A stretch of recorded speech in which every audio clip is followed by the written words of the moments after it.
Hey everybody, this is your future Reverend-Doctor Tiara J. Stevens, and the name of today's video is Mastering and Controlling Your Emotions. Interesting because I definitely had to put this into practice about 10-15 minutes ago. I recorded this whole video, come to find out no audio was captured. No audio was retrieved.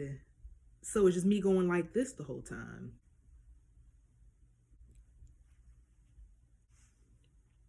So I definitely had to get myself together. Mastering and controlling your emotions is going to be a very, very, very vital lesson and practice in your spiritual development journey. And it's literally that. It's a practice. It's trial and error. And it's a part of knowing yourself, which I'll touch on a little bit at some point in this video. You have to think of your emotions as like a GPS system. Now think of your GPS. What is the point of your GPS? It's to help you navigate, to help you get from point A to point B. It is not the driver. You are the driver. So ultimately, you are in control of the actions thereafter. So think of your emotions in the same way. Your emotions and your feelings are supposed to help you navigate what it is you're feeling and on the inside and what might be going on in your environment on the outside. But that does not necessarily mean impulsive action is supposed to follow. I talked a little bit about that in the spiritual importance of sensitivity. Feeling is knowing. So when you feel a certain way about something, like you hear people say, oh, I felt a certain type of way about that, it helps you to understand what's going on.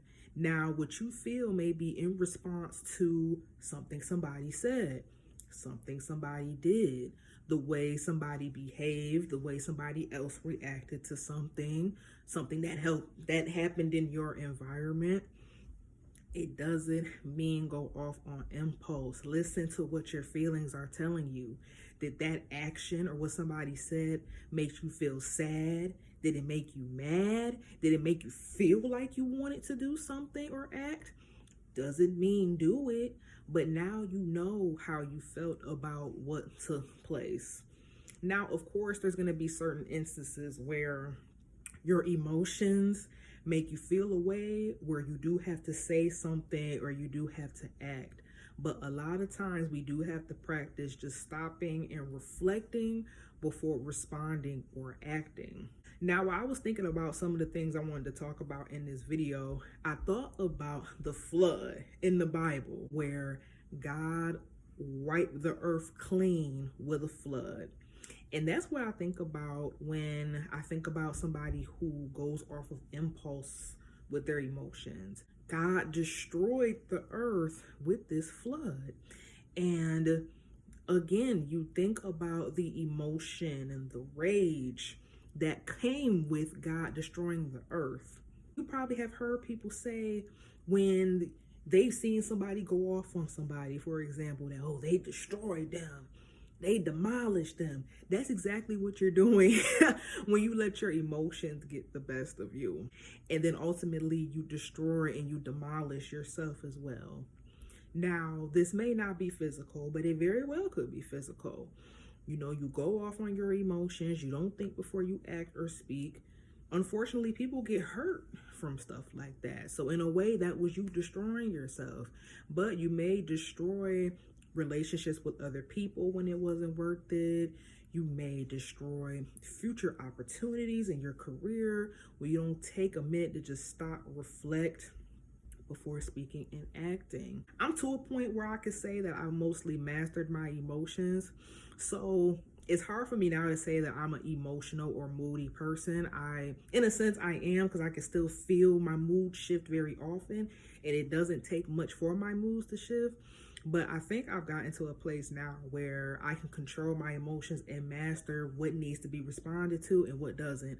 And again, it is a trial and error process. So I find that a lot of times when I decide to go ahead and act on it or say something or respond, it really wasn't needed. So when you continue to put these things into practice and you see that it wasn't really worth it, you know, it comes with the territory of just practicing. And this also comes with maturity and wisdom as well. So you also have to implement that and be open to growing past things that you used to do in the past. Use your emotions and your feelings to understand what's going on inside of you and how you feel about things so that you understand the best way for you to move. Now, there's many different ways to express these things, because controlling your emotions does not mean suppressing, denying, or ignoring your emotions. You still want to express them, but there's healthy ways to go about it. Things like writing, journaling, blogging, if you're into that, are good ways. I know that was a way that I used to express myself very often, and I'm actually getting back into it. Write it out, talk to somebody, go to a trusted friend or family member and vent, cry, yell, scream, whatever it is you have to do. Get it out, especially to somebody who's open and trusting to be able to bear those emotions that you're carrying. Another thing that a lot of people like to do is make YouTube videos or go on social media. Now, in my personal opinion, you want to do things like that with caution, because as far as looking for new opportunities, if you're somebody who's looking to go up in your career, a lot of companies, places will go online and see if you have an online presence, if you're on social media, Facebook, YouTube, things like that.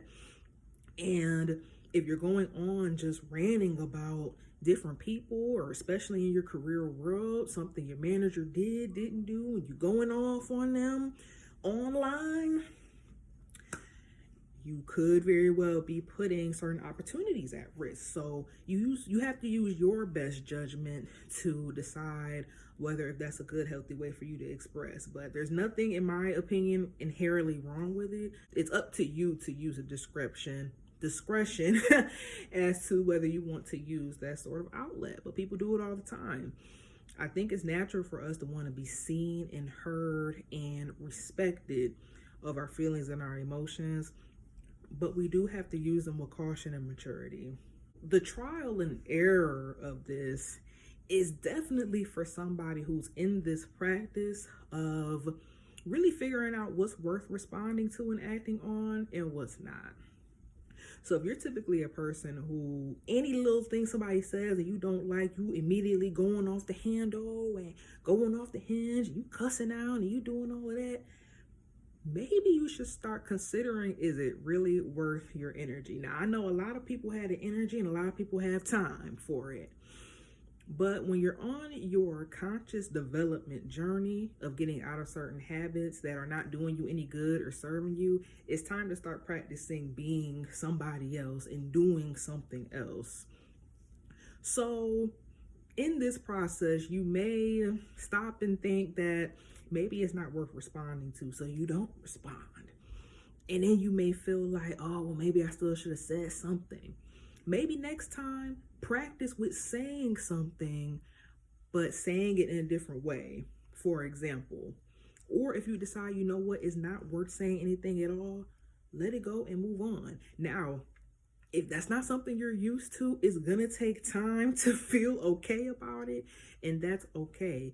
Change comes with questioning whether you should do something in a different way, or if you should keep on with a certain way, or maybe that way didn't work, so you make certain adjustments and things like that. It is a process, so it is okay to continue to practice these things, fall down, get back up, and things of that nature.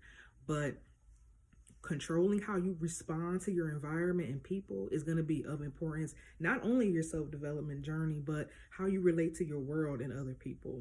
So that's it for this video. Definitely feel free to comment if you have anything else to add about the importance of mastering and controlling your emotions. Do you feel like you've mastered your emotions yet? Do you know how to control them? Is it something you're still practicing? Is there any other tips you want to give? Please feel free to leave them down below. Thank you for listening, and I'll talk to y'all soon. Bye.